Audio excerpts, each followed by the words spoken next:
Nous sommes une petite société qui grandit assez vite, responsable d'essais, de formation, de conseils et d'études pour la radionavigation par satellite. Radionavigation par satellite, c'est bien sûr le système GPS que tout le monde connaît, mais c'est bientôt le système Galileo de la Commission européenne et d'autres systèmes qui se développent en Russie, en Inde, au Japon et en Chine. Nous faisons la formation qui s'adresse à tous les gens qui veulent proposer des services. On fait du conseil, ça va du management d'affaires aux propositions et même à des mises en service du système. On fait des études en propre. Aujourd'hui, nous avons gagné un projet qui s'appelle Interloc grâce au pôle Aerospace Valley de la région Midi-Pyrénées-Aquitaine. Et nous avons gagné une étude d'essai et des essais sur hélicoptères pour la Commission européenne. Donc nous faisons aussi des essais, comme je viens de le dire, grâce aux hélicoptères de la base de Dax, qui aujourd'hui sont externalisés avec une société qui s'appelle Helidax. Et nous profitons de cette externalisation pour les utiliser. Nous avons une lettre du ministère de la Défense qui nous y autorise, qui nous permet d'utiliser ces hélicoptères et donc nous donne un potentiel d'heures de vol qui est colossal et que personne d'autre peut proposer au monde, puisque nous avons accès à 22 000 heures de vol par an sur 36 hélicoptères.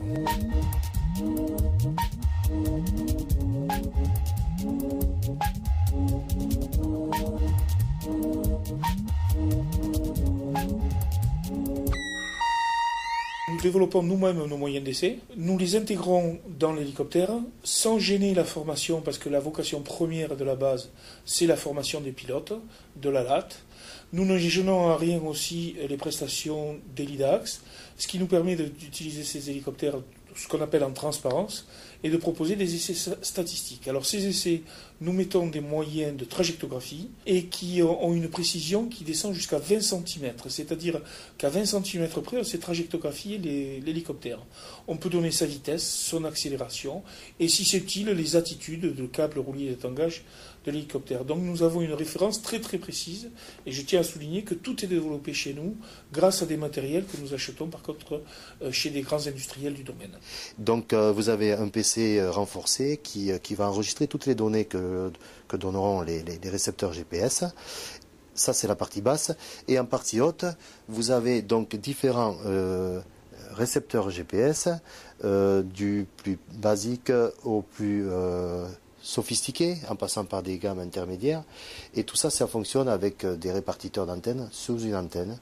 Voilà, donc vous avez un montage type qui permet de comparer tous les relevés de ces trois récepteurs, et après, une fois qu'on les aura sauvegardés dans le PC transportable, et bien, donc on les développera dans notre laboratoire ici pour faire des comparaisons, notamment des trajectographiques. Vous voyez que suivant là il y a les trois récepteurs qui ont fonctionné en même temps sur ce trajet, et bien on voit que les trajectoires ne sont pas les mêmes et qu'il y a des erreurs et qu'il faut analyser, compenser et définir la qualité des récepteurs, quoi. Aujourd'hui, c'est bien sûr la précision de positionnement. Mais plus que ça aussi, c'est la disponibilité de ce signal. Aujourd'hui, il existe de plus en plus de systèmes radioélectriques qui pourraient interférer. Donc justement, un des aspects forts de notre société, c'est de travailler sur la disponibilité du signal. On va s'habituer à avoir le signal tous les jours. Il serait dramatique qu'un jour ce signal disparaisse sur une zone plus ou moins grande parce qu'il y a quelque chose qui interfère. Donc ça, c'est un axe fort. La disponibilité. L'autre disponibilité, il est des fois très dangereux de ne pas savoir où on est, mais surtout très dangereux d'être trompé par sa propre position. Donc on parle d'intégrité.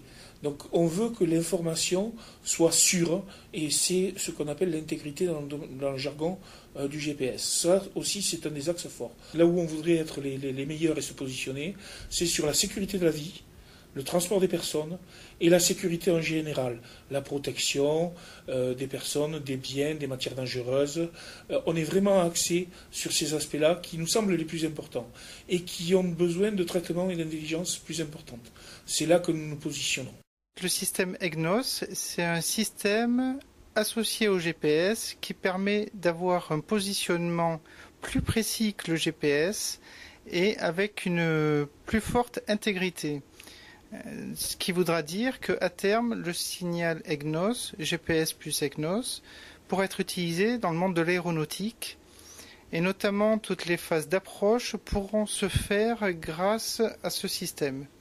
Je cite par exemple l'aéroport du BAB, qui aujourd'hui a peu d'infrastructures sol qui permettent aux avions d'atterrir en cas de mauvais temps.